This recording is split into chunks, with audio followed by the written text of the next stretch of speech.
முதல் படை முருகன் வரலாறு. முதல் படை வீடு திருப்பரங்குன்றம். முருகப்பெருமான் பிறந்த பின் தேவர்கள் அனைவரும் வந்து அவரை தொழுது வாழ்த்தினர். அப்போது இந்திரன் தன் மகள் தேவசேனையை முருகனுக்கு திருமணம் செய்து கொடுத்தான். இந்த திருக்கல்யாணம் நடைபெற்றது திருப்பரங்குன்றத்தில். சூரபத்மன் வதை. அசுரர்களை துன்புறுத்தி வந்த சூரபத்மன் தேவர்களை வென்று அவர்களை சிறையில் அடைத்தான். அப்போது தேவர்கள் அனைவரும் முருகப்பெருமானிடம் சரணடைந்தனர். முருகன் தன் வேலால் சூரபத்மனை வதை செய்து தேவர்களை மீட்டார். தேவர்களுக்கு அருள் செய்த முருகன் உலகில் தர்மம் நிலைக்கு அருள்பாலித்தார். அவர் தேவர்களுக்கு வாழ்வாதாரம், விழிப்புணர்வு மற்றும் தைரியம் வழங்கினார். அதனால் அவர் தேவசேனாபதி என்று போற்றப்பட்டார். முதல் படை வீடு இன்னும் சிறப்பு. முருகன் சூரபத்மனை வென்று தேவர்களுக்கு அருள் செய்த பின் திருப்பரங்குன்றத்தில் தங்கி அருள்பாலித்ததால் இது முதல் படை வீடு என்று போற்றப்படுகிறது. நிறைவுரை. முதல் படை வீடான திருப்பரங்குன்றம் முருகப்பெருமானின் வெற்றி, தர்மம், அருள், ஆறுதல் மற்றும் அன்பின் சின்னமாக திகழ்கிறது. இத்தலத்தை வணங்கினால் வாழ்க்கையில் வெற்றி, நிம்மதி, செல்வம் மற்றும் ஞானம் கிடைக்கும். வேல்வேல் முருகா. ஹரஹரா. சுப்பிரமணிய சுவாமி. இரண்டாம் படை முருகன் வரலாறு. ஆறுபடை வீடுகளில் இரண்டாம் படை வீடு திருச்செந்தூர். திருச்செந்தூரின் மகிமை. அசுரர்களின் துன்பத்தால் தவித்த தேவர்கள் இறைவனிடம் சரணடைந்தனர். அப்போது சிவபெருமான் தனது குமாரனான முருகப்பெருமானுக்கு அசுரர்களை அழிக்க கட்டளையிட்டார். அதற்காக முருகப்பெருமான் தனது வேலாயுதத்துடன் திருச்செந்தூருக்கு வந்து வீரப்போர் செய்து அசுரர்களை சம்ஹாரம் செய்தார். சூரபத்மனை வதம் செய்த திருத்தலம். சூரபத்மன் என்ற அசுரன் தேவர்களையும் மக்களையும் துன்புறுத்தினான். பல நாள் போர் நடந்தது. இறுதியில் முருகப்பெருமான் வேலாயுதத்தால் சூரபத்மனை வென்று அவனை மயிலாகவும் சேவலாகவும் மாற்றி தனது வாகனங்களாக ஏற்றுக்கொண்டார். இதனாலேயே இத்தலம் செந்தில் என்றும் சூரசம்ஹார ஸ்தலம் என்றும் போற்றப்படுகிறது. ஆறுபடை வீடுகளில் இரண்டாம் படை. முருகப்பெருமான் அருள்புரியும் ஆறுபடை வீடுகளில் திருச்செந்தூர் இரண்டாம் படைவீடாகும். இங்கு கடற்கரையில் அமைந்த திருக்கோவிலில் முருகப்பெருமான் செந்திலாண்டவனாக அருள்பாலிக்கிறார். இங்கு வந்து வழிபடும் பக்தர்களுக்கு கடன், துன்பம், பாவங்கள் அனைத்தும் நீங்கி வெற்றி வாழ்வு கிடைக்கும். திருச்செந்தூரின் சிறப்பு.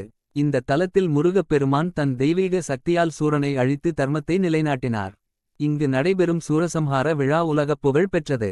ஆயிரக்கணக்கான பக்தர்கள் தரிசனம் செய்து அருளை பெறுகின்றனர். வெற்றிவேல் முருகனுக்கு அரோகரா. திருச்செந்தூர் வந்து செந்திலாண்டவனை தரிசிப்பவர்களுக்கு நலம், வளம், வெற்றி, சுகம், அமைதி கிடைக்கும் என்பது நிச்சயம். மூன்றாம் படை முருகன் வரலாறு. ஆறுபடை வீடுகளில் ஒன்றான பழமுதிர்சோலை. பழமுதிர்சோலை முருகனின் திருத்தலம். மதுரைக்கு அருகில் உள்ள அடர்ந்த மலைப்பகுதியான பழமுதிர்சோலை ஆறுபடை வீடுகளில் மூன்றாம் படை வீடாக போற்றப்படுகிறது. இத்தலம் இயற்கை செழிப்பும் பழமுதிர் செடிகளும் நிறைந்த தெய்வீக வனமாகும். இங்கு முருகப்பெருமான், சுந்தரவேல்வேலவர் என பக்தர்களுக்கு அருள் பாலிக்கிறார். மூன்றாம் படை ஏன்? சூரபத்மன் மற்றும் அவனது சேனாதிபதிகள் அழிக்கப்பட்ட பின் தேவர்கள் மகிழ்ந்து முருகப்பெருமானை துதித்தனர். அதன் பின்னர் முருகன் இத்தலமான பழமுதிர்சோலையில் தங்கி தேவர்களுக்கு அருளும் செய்து அவர்களின் வேண்டுதல்களை நிறைவேற்றினார். எனவே இது மூன்றாம் படை வீடு எனப் போற்றப்படுகிறது. பழமுதிர்சோலையின் சிறப்பு. இத்தலத்தின் சிறப்பும் கனிகள், மலர்கள், மரங்கள், அருவிகள் என இயற்கை எழில் நிறைந்ததாகும். பழமுதிர் பழம் நிறைந்த சோலை வனம் என்பதாலே இத்தலம் இப்பெயர் பெற்றது. இங்கு முருகனை வழிபட்டால் கல்வி, அறிவு, ஆரோக்கியம், செல்வம், சந்தானம் உள்ளிட்ட அனைத்து நலன்களும் கிடைக்கும் என்று நம்பப்படுகிறது. முருகனின் அருள். பழமுதிர்சோலை முருகன் பக்தர்களின் இடர்களை நீக்கி மனநிம்மதி, குடும்ப ஒற்றுமை மற்றும் வாழ்வில் வெற்றி பெற அருள்வாக்கு அருளுகிறார்.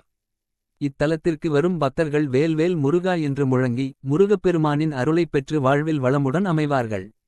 வெற்றிவேல் முருகனுக்கு அரோகரா. பழமுதிர்சோலை முருகனை நினைத்து பக்தியுடன் வணங்குவோம். அவரது அருளால் நம் வாழ்க்கை செழித்து சிறக்கட்டும். கூப்பிய கைகள் மயில் திரிசூலம். நான்காம் படை முருகன் வரலாறு. விளக்கங்கள். நான்காம் படை என்றால் என்ன? முருகப்பெருமானின் தனது பக்தர்களின் இதயங்களில் நன்காவது படையாக, அதாவது கடைசி மற்றும் முக்கியமான பாதுகாப்பாக நிற்கிறார். வரலாறு. அசுரர்களை அழித்து தேவனங்களுக்கு வெற்றி தந்த பின்னர் முருகன் தனது அருளால் பக்தர்களின் மனதில் நிலைத்து அவர்களை துன்பங்களிலிருந்து காக்க நான்காம் படையாக அருள்புரிந்தார். நான்காம் படையின் சிறப்பு. முதல் மூன்று படைகள் சரீரம், மனம், அறிவு. நான்காம் படை ஆன்மீக பாதுகாப்பு. அதாவது இறைவன் நமக்குள் அளிக்கும் இறுதி அருள் கவசம் இதுவாகும். அருள் பக்தன் முருகனை மனதார நினைக்கால் அவர் நான்காம் படையாக நின்று தீய சக்திகள், பயங்கள், துன்பங்கள், தடைகள் அனைத்திலிருந்தும் காப்பாற்றுவார். பக்தருக்கு பயன், அச்சம் நீங்கும், மன அமைதி கிடைக்கும், அறிவு வளரும், வாழ்க்கையில் வெற்றி, இறுதியில் மோட்சம் பெற வழி கிடைக்கும். வேல். வேல் வெற்றி வேல். முருகா சரணம். கூப்பிய கைகள் திரிசூலம். ஐந்தாம் படை முருகன் வரலாறு. விளக்கங்கள். ஐந்தாம் படை என்றால் என்ன? முருகப்பெருமானின் ஐந்தாம் படை நம்மை ஞானம், அருள், பாதுகாப்பு, உயர்வு, முக்தி என்ற 5 சக்திகளை குறிக்கிறது. வரலாறு. சூரபத்மன் மற்றும் அசுரர்களை அழித்த முருகன் தெய்வங்களுக்கு அருள் புரிந்து உலகை காக்க தனது சக்திகளை தந்தார்.